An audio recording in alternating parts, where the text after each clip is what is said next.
అందరికీ నమస్కారం. వినుకొండలో జరిగిన రషీద్ హత్య జలాని అనే ఒక యువకుడి చేతిలో జరిగింది. మాకున్నటువంటి ఇన్ఫర్మేషన్, అటు పోలీసు వారి ఇన్ఫర్మేషన్ ప్రకారం ఇవి పాత పగలు. వాళ్ళకి మధ్యలో జైలుకి పంపాడని ఒక అతను, అందుకని పగబట్టాడని ఇతను, అతన్ని నడిరోడ్డు మీద నరికి చంపారు. ఇది నిజంగా చాలా తప్పు, అది ఎవరు చేసినా సరే. కానీ మీరు దీనికి రాజకీయ రంగు పొలవటానికి ట్రై చేయకండి. మీరు ఫస్ట్ పాయింట్, వైసీపీ నేత జగన్మోహన్ రెడ్డి గారికి మర్యాదపూర్వకంగా చెప్పేది ఏంటంటే,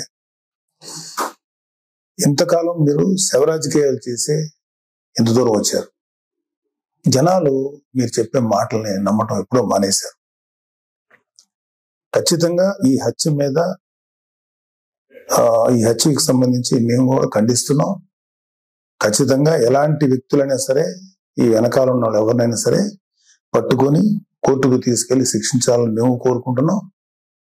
అయితే ఇంకొక విషయం ఏంటంటే, గంజాయి ఇన్ఫ్లుయెన్స్ తో కూడా ఉండుంటది ఎవడైతే చంపాడు అని కూడా బయట ఉంది. సో ఇలాంటివన్నీ రకరకాల వెర్షన్స్ వస్తున్నాయి. సో మీరు అర్జెంటుగా వినుకొండ వచ్చి ఆ చనిపోయిన కుర్రవాడికి ఒక పార్టీ నాయకుడుగా మీ సానుభూతి తెలపటం అనేది మాకు ఎటువంటి అబ్జెక్షన్ లేదు, మంచిది కూడా తెలుపటం. కాకపోతే మీరు దాన్ని రాజకీయ రంగు పొలిమి ఇంకా గట్టిగా నెల 10 రోజులు కూడా కాకుండానే, ప్రభుత్వం ఏర్పాటు అవ్వకుండానే మీరు రకరకాల విమర్శలు చేసి అక్కడికి వెళ్ళి జగనన్న పథకాలు, జగన్ మామ, ఇంకా ఎంతకాలం మీరు ఇలాంటి మాటలు మాట్లాడతారు? అధికారం ఉన్నప్పుడు నటించారు, అధికారం పోయినప్పుడు నటిస్తున్నారు. నటనల మీద పరిపాలన సాగదు. ఈ విషయం ఇప్పటికే మీకు అర్థమై ఉండాలి, మీ వైసీపీ నాయకులు కూడా అర్థమై ఉండాలి. ఎంతకాలం ఇంకా నటిస్తారు మీరు? ఓపెన్ గా ఉండండి. 2019లో మీకు అద్భుతమైనటువంటి తీర్పు ఇచ్చారు ప్రజలు మీకోసం. దాన్ని మీరు అత్యంత దారుణంగా, దుర్మార్గంగా ఉపయోగించుకొని ప్రజల నెత్తి మీద కాలు పెట్టి తొక్కారు. ప్రజల్ని హింసించి వదిలేరు మీరు. మీ పరిపాలనలో సామాన్యులు సైతం భయపడ్డారు. ప్రజల కోసం నిలబడిన కొంతమంది నాయకులు, కొంతమంది కార్యకర్తలు తప్ప ప్రతి ఒక్కరు భయపడ్డారు. ప్రతి వాళ్ళు భయపడ్డారు. మీరు ఇప్పుడు వచ్చేసేసి ఏదో అన్యాయం జరిగిపోయింది, డెఫినెట్ గా ఇది తప్పే, దీన్ని మేము ఖండిస్తున్నాం.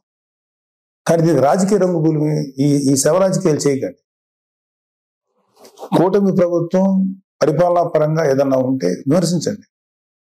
ఇంకా నెల కూడా కాకపోయినా సరే అది చేయలేదు, ఇది చేయలేదు అన్నారు. ఓకే, అది ఎలా చేయాలో మాకు తెలుసు. కూటమి ప్రభుత్వానికి చేసి చూపిస్తాం. మీకన్నా అద్భుతమైన పరిపాలన ప్రజలకు వస్తుంది. మీరు అద్భుతమైన పరిపాలన మీరు చెప్పుకున్నారు.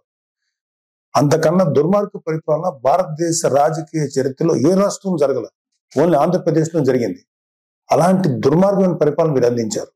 అంటే కొన్ని కోట్ల రూపాయలు, వేల కోట్లు, లక్షల కోట్ల రూపాయలు ప్రభుత్వానికి, ఖజానాకి గండి కొట్టి, నెక్స్ట్ అసలు అంటే ప్రభుత్వాన్ని సర్వనాశనం చేసి, ఒక గవర్నెన్స్ ఏ విధంగా కొనసాగనివ్వకుండా నాశనం చేసి, మీ పరిపాలనలో లక్షల కోట్ల అవినీతి జరిగితే దాని గురించి మీరు ఎప్పుడు మాట్లాడలేదు. అంటే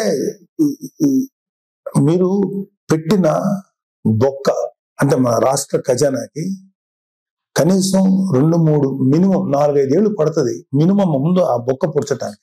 అంత పెద్ద బొక్క పెట్టి వెళ్ళిపోయారు మీరు ఆంధ్రప్రదేశ్ రాష్ట్రానికి. అర్జెంటుగా అది చేయలేదు, ఇది చేయలేదు. నెల రోజులు కూడా కాలేదు స్వామి.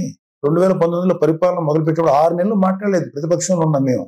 మీకు అర్జెంటుగా వచ్చేసి అది చేయలేదు, ఇది చేస్తారు. ప్రతిదీ చేస్తుంది కూటమి ప్రభుత్వం, ప్రతిదీ చేస్తుంది. చంద్రబాబు నాయుడు గారు కానీ, పవన్ కళ్యాణ్ గారు కానీ నిబద్ధత ఉన్న మనుషులు.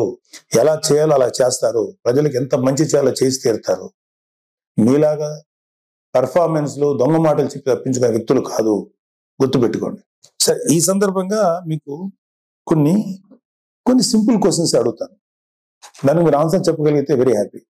మీరు ఇవాళ వినుకొండకు వచ్చి ఆ కుర్రాడు గురించి చెప్పారు, ఐఎమ్ ఓకే ఫర్ దట్. కానీ దానికి ముందు మీ అధికారం ఉన్నప్పుడు, మీరు సీఎం గా ఉన్నప్పుడు, ఒక దళిత్ డ్రైవర్ ని చంపేసిన మీ ఎమ్మెల్సీని, అతని తప్పుని ఖండించకపోగా మీతో పాటు సగర్భంగా తిప్పుకున్నారే, అది తప్పని మీకు అనిపించలేదు అప్పుడు?